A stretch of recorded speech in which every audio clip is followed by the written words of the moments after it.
लखनऊ की पावन धरती पर आपने मेरा स्वागत किया। आनंद जी, धन्यवाद।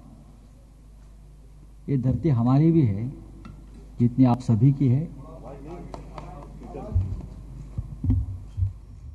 देश की है। मैं आप सबका स्वागत करता हूं। बहुत प्यार से आप यहाँ आए हैं।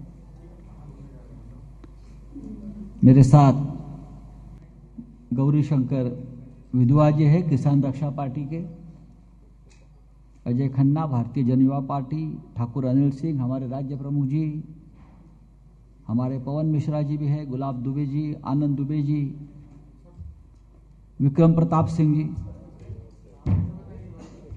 कुंवर प्रवीण प्रताप सिंह जी भी है मेरे साथ, संदीप गिड्डे पाटिल है, करणी सेना और अवध की स्त्री सेना के नेता भी यहाँ उपस्थित है।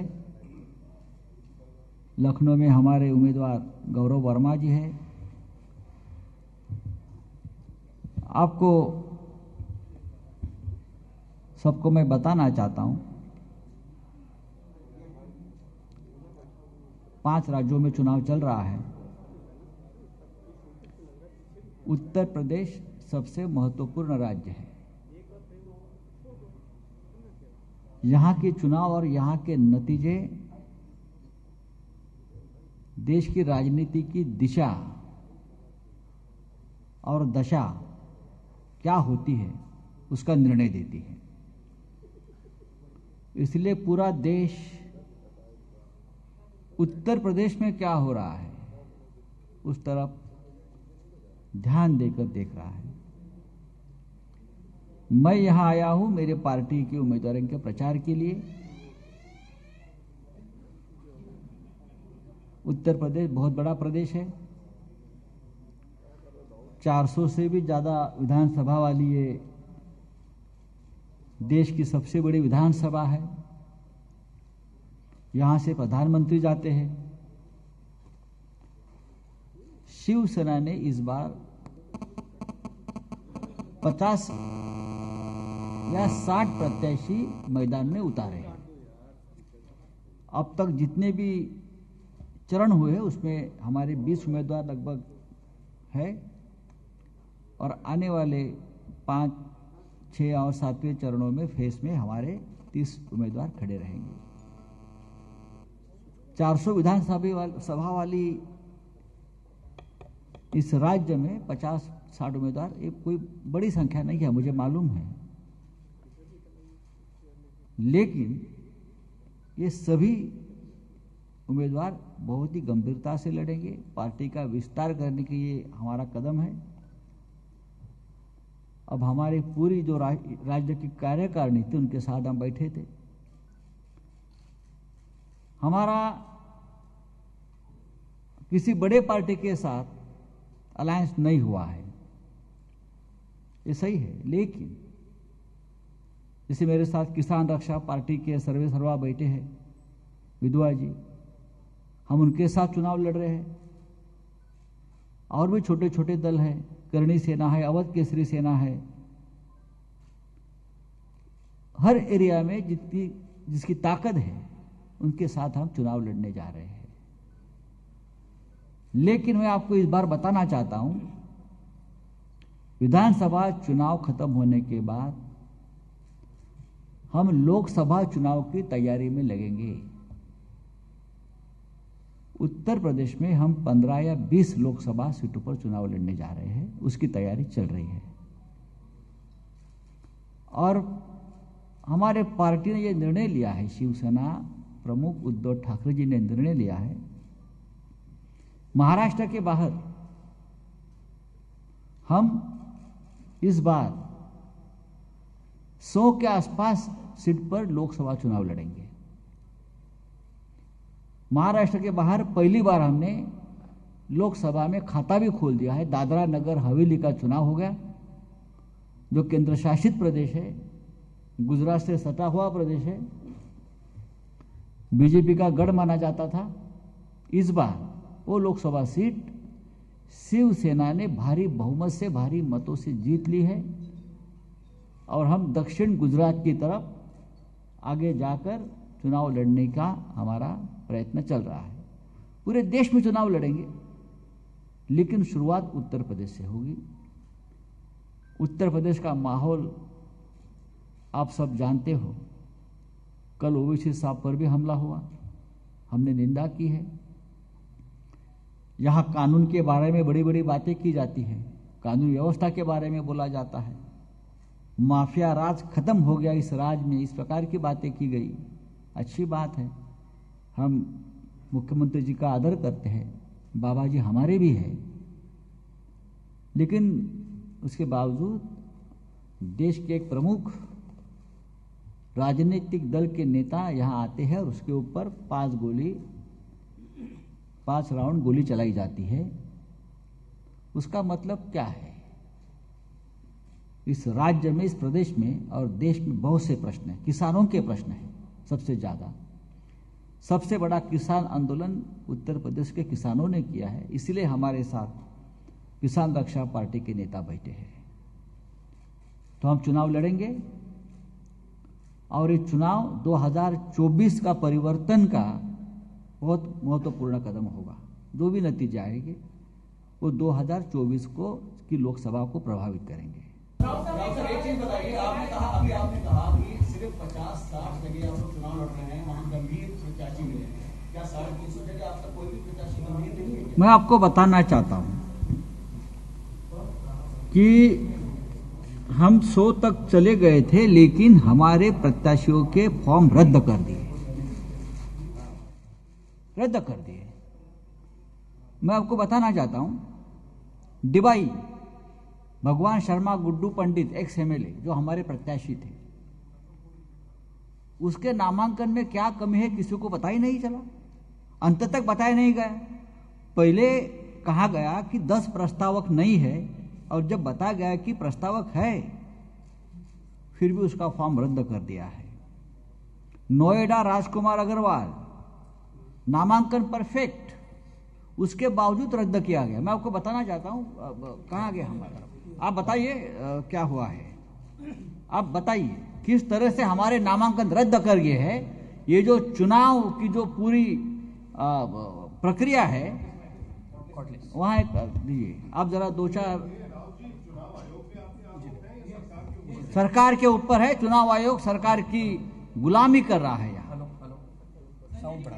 नहीं, आप एक ही उदाहरण देख लीजिए। तो बात ऐसी है कि ये जो सब बातें हैं ना, ये जानबूझकर शिवसेना को रोकने के लिए, शिवसेना के डर से, अगर यहाँ शिवसेना का उम्मीदवार रहेगा तो बीजेपी हार जाएगी।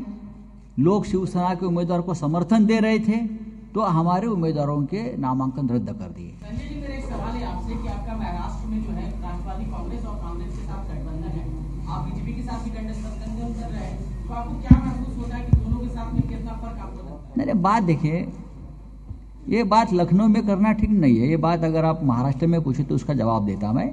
महाराष्ट्र की सरकार सबसे आदर्श सरकार है देश में, सब राज्यों में, और महाराष्ट्र में इतनी अच्छी सरकार अब तक नहीं बनी थी। 3 पार्टी है, कॉमन मिनिमम प्रोग्राम पर सरकार बन रही है, सरकार चल रही है। बीजेपी जो है ईडी के अधिकारियों को सर प्रत्याशी बना रही है सर, आपको क्या लगता है? जबकि केंद्र सरकार के आरोप लगता है कि जो है ईडी और सीबीआई का दुरुपयोग करती है, क्या आप मानते हैं कि? डेफिनेटली एक ज्वाइंट डायरेक्टर लेवल का अधिकारी, इस मालूम है मुझे, सरोजिनी नगर से खड़े हैं, मुझे मालूम है, उनका पूरा इतिहास मुझे मालूम है। एक तो ईडी सीबीआई को हमारे खिलाफ लगा देते हैं, ये लोग गलत मुकदमे लगाते हैं। अरे भाई, एक का होने दो जरा। तो और यही जो है ईडी में, उसका मतलब है ईडी में राजनीतिक विचारधारा के लोग अपने बिठाकर विरोधियों को खत्म करने का काम ये लोग करते हैं, और बाद में उसको प्रत्याशी बनाकर विधानसभा लोकसभा में लाकर खड़े करते हैं। कौन विश्वास रखेगा इस एजेंसी के ऊपर, जिसका डायरेक्टर, जिसका ज्वाइंट डायरेक्टर, जिसका deputy director Bharatiya Janata party का नहीं, किसी भी पार्टी का प्रत्याशी बनकर चुनाव लड़ता है, तो एजेंसी नहीं है, ये आपकी सिस्टर कंसर्न है, आपके छोटा दल है, अपना बी टीम है। ये महाराष्ट्र में आज आपको मालूम है मुख्यमंत्री से लेकर हमारे तक घर घर में ईडी पहुंच रही है। गलत मुकदमे, गलत इल्जाम, झूठे मुकदमे, लोगों को धमकियां देकर गलत स्टेटमेंट ले रही है। ये कब तक चलेगा? ये 2024 तक चलेगा। ये जो एजेंसी को मैं बताना चाहता हूं, ये 2024 तक चलेगा।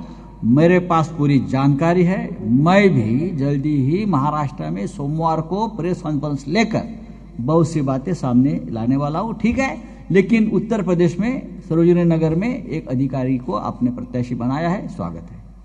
राउत साहब, इसी से जुड़ा एक सवाल है, पॉइंटेड है।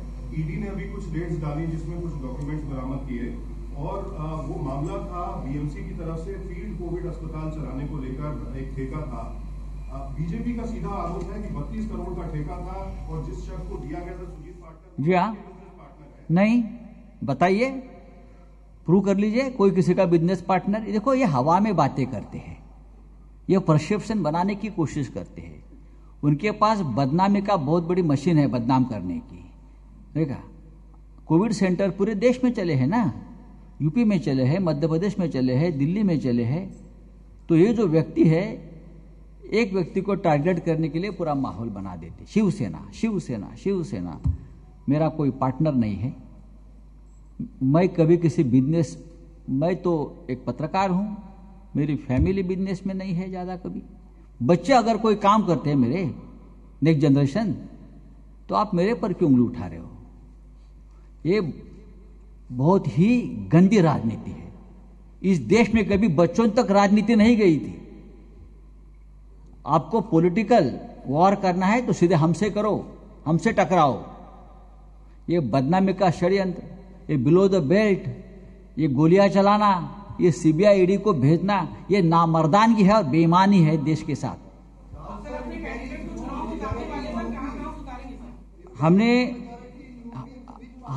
हमने 50 या 60 विधानसभा के उम्मीदवार हमने तय किए हैं।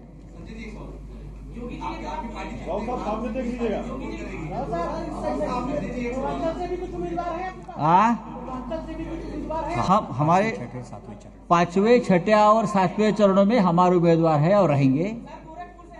क्यों नहीं रहेंगे? क्यों नहीं रहेंगे? गोरखपुर में रहेंगे, अयोध्या में रहेंगे।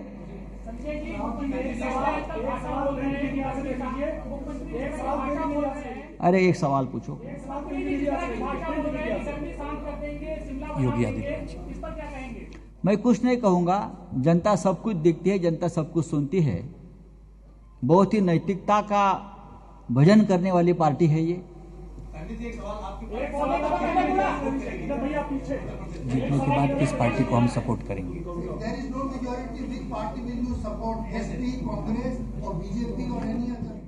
बीजेपी का तो सवाल ही नहीं होता है। देख लेंगे उस वक्त क्या है। देखिए, अपोजिशन में बैठकर भी हम काम कर सकते हैं ना। ऐसा है कि सरकार में, सत्ता में ही जाना चाहिए, ऐसा कहाँ है? शिवसेना का पूरा जन्म अपोजिशन में गया है।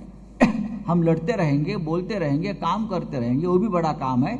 अपोजिशन में बैठना ये कोई गलत काम नहीं है, ये सबसे अच्छा काम है।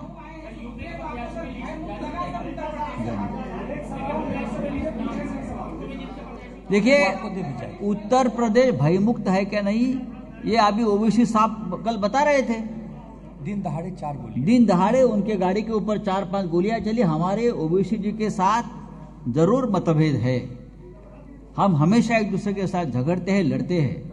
विचारधारा की हमारी लड़ाई है।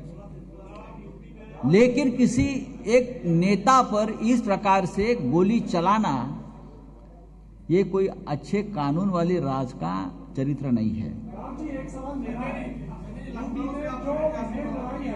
या गौरव वर्मा।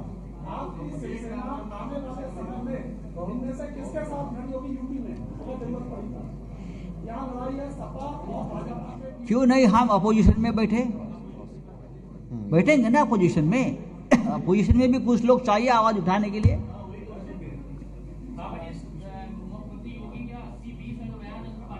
क्या 80 और 20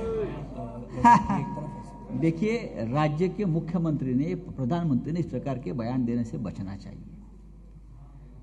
हम राजा है, सब प्रजा हमारी है। हिंदुत्व का एजेंडा है। बोलिए।